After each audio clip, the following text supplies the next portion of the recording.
자, 위자료. 위자료가 도대체 뭐냐?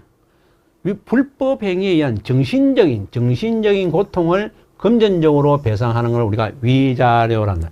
위자료는 별도로 위자료는 기출이 몇 번 됐었습니다. 그래서 위자료는 이해를 하셔야 됩니다. 불법 행위에 대한 정신적인 고통을 금전적으로 배상하는 것을 위자료를 한다. 적용 범위는 사람이 사상한 경우에는 적용되는 게 원칙이고, 재물 배상에 대해서는 특별한 사정이 있는 경우에는 하나에 인정된다. 그래서 여러분들이 위자료를 할 때는 인사사고에서는 위자료라는 개념이 있지만은 대물사고에서는 위자료라는 개념이 특별한 사정이 있는 한 없다. 우리 그렇잖아요. 사람이 다쳤었는데 우리가 뭐 통상적으로 20만 원인가 위자료가 나오는데, 제 차량이 설령 아주 고급차가 돼가지고 아끼는 차량이 돼서 그 차량이 예를 들어 5천만 원이다. 엄청 아픈데 폐차를 당하면은 가슴 서리겠죠. 그렇지만 그에 대해서 그 차량에 파손된 부분에서 위자료 청구권은 인정되지가 않는다. 이 원칙입니다.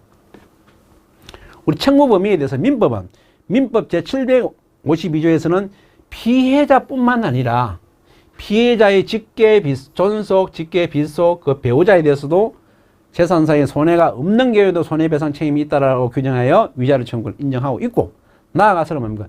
이들 외에 친족을 생계 또는 동거를 같이 하는 친족에 대해서는 뭡니까? 정신적 고통에 대한 입증 책임을 입증을 한 경우입니다. 이 정신적 고통에 대한 입증을 한 경우가 뭐냐면 생계를 같이 한다든지 동거를 같이 하는 경우, 그런 경우에는 뭡니까?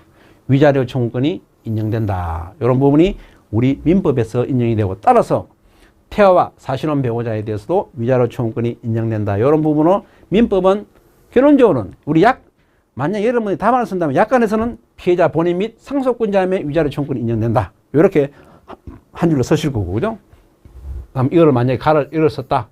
암기하기 좋게. 그 다음에 나는 우리 민법상에서는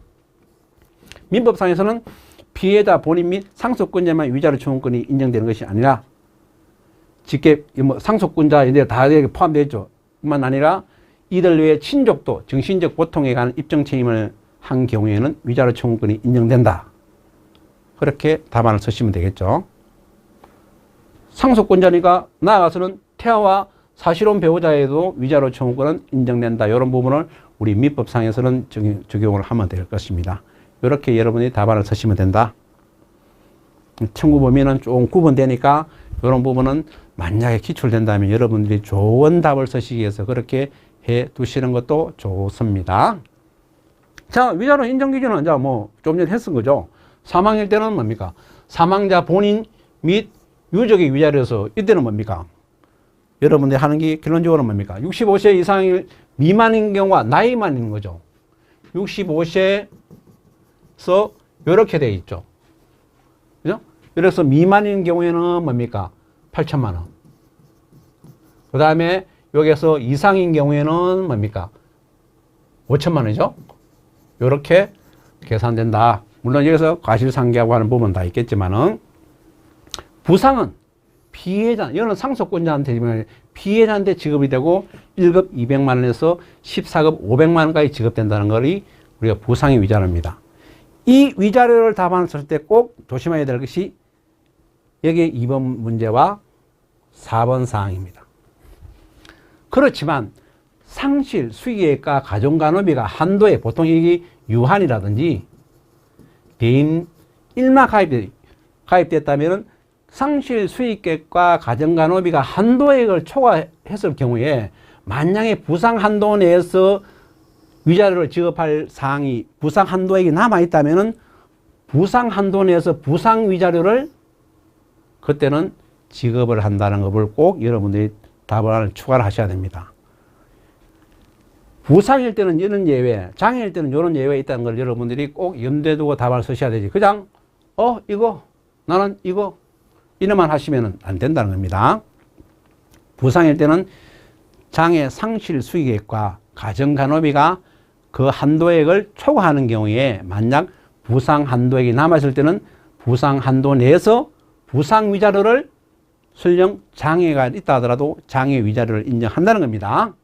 그때는 위자료를 인정한다는 거고, 장애일 때는 당연히 피해자한테 지급될 것이고, 이때는 가정간호비 지급 대상을 가정간호비 지급 대상은 결론적으로 뭡니까? 나이가 와야겠죠. 나이가 하나 있을 거고, 나이에서 이 가정간호비 대상이 65세 미만일 때는 8천만 원, 65세 이상일 때는 5천만 원 되고, 그 다음 또 하나 더 있는 게 뭡니까? 85%를 적용한다는 거죠. 그 다음에 장애율이 50% 이상일 때는 뭡니까? 장애율이 50% 이상일 때는 물론 나이도 있습니다. 그죠? 나이도 있고, 그 다음에 뭐 있죠? 장애율도 있고, 그 다음에 85%도 있습니다. 물론 여기에 우리가 나이가 그대로 5천만 원, 뭐 8천만 원 이건 아니죠. 우리가 4천, 4,500원 그렇죠. 그렇게 한 금액에다가 나이에서 이때는 8천만 원, 5천만 원, 이때는 뭐 4,500, 5천 그럴 겁니다. 그 해당되는 금액에서 4천만 원에서 5천만 원입니까? 얼마죠? 제가 얼른 생각이 나는데 4천이 4,500만 하여튼 그 구분에서 장애율을 곱해서 85%를 지급하는 겁니다. 아셨죠? 그 다음에 장애율이 50% 미만일 때는 어떻게 됩니까? 각각 장애율의 팩터, 그룹이 있습니다. 예를 들어 49%에서 45%까지, 45%에서 많이 43% 이렇게 구분되어 있는 상황에서 장애 위자료를 지급을 하게 되어 있습니다. 그 다음에 부상 위자료가 중요한 게 또 부상 위자료가 장애 위자료보다 많을 경우에는 어떻게 한다?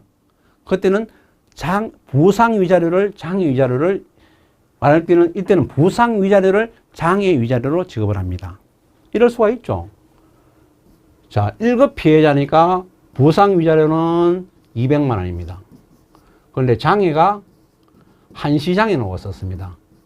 한시장애가 나와가지고 장애 위자료가 만약에 100만 원이다. 자, 우리가 부상과 장애가 있을 때는 결론적으로는 장애 위자료를 지급하는 게 원칙입니다. 그렇지만은 부상에 있을 때도 불구하고, 그럼에도 불구하고 부상 위자료가 장애 위자료보다 많을 때는 뭡니까? 그때는 당연히 부상 위자료를 장애 위자료로 생각해서 지급을 해야 된다는 게, 이때는 200만 원을 지급을 해야 된다는 게 요 단 4번 항목입니다. 그래서 여러분들이 위자료 인정 기준 할 때는 꼭 염두에 두셔야 된다. 사망일 때는 우리가 나이에서 8천만 원, 8천만 원, 5천만 원.